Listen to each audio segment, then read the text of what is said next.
काल पत्रकार परिषद घेतली ते म्हणले की ईडीची कारवाई जी आहे ती सुरू आहे आणि पुढील 5 ते 6 महिन्यात त्यांना जेलमध्ये टाकण्याची शक्यता त्यांनी वर्तवली. काय आता अनिल देशमुखांचं उदाहरण पाहिजे, संजय राऊतांचं उदाहरण पाहिजे, त्यावर काही भरोसा नाही. रोहित पवार सुद्धा म्हणलं की आमच्याकडे 9 मंत्र्यांच्या फाईल आहेत, भ्रष्टाचाराच्या आहेत. ते मला माहिती नाही, ही चौकशी करेन, माझी त्यांची भेट नाही.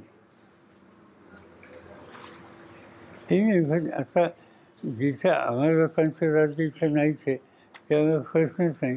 देशात ईडीची सत्ता ही भाजपच्या हातात आहे, त्यामुळे आमचा त्याचा संबंध नाही.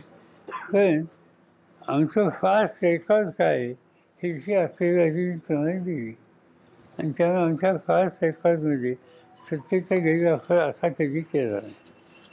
आणि तो करत असताना स्वतःच्या पक्षातल्या लोकांनी चुका केली असतील तर त्यांना वेगळा नाही आणि इतरांना वेगळा नाही ही भूमिका आमच्या काळात नव्हती.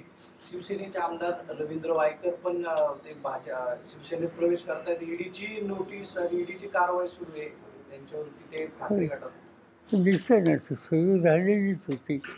त्यामुळे अनेक ठिकाणी म्हणजे याच्यामध्ये असे लोक आहेत की कारवाई सुरू झाली आणि त्याच्यामुळे लोक इकडून तिकडे गेले आणि त्यामुळे त्यांची चौकशी थांबली. कदाचित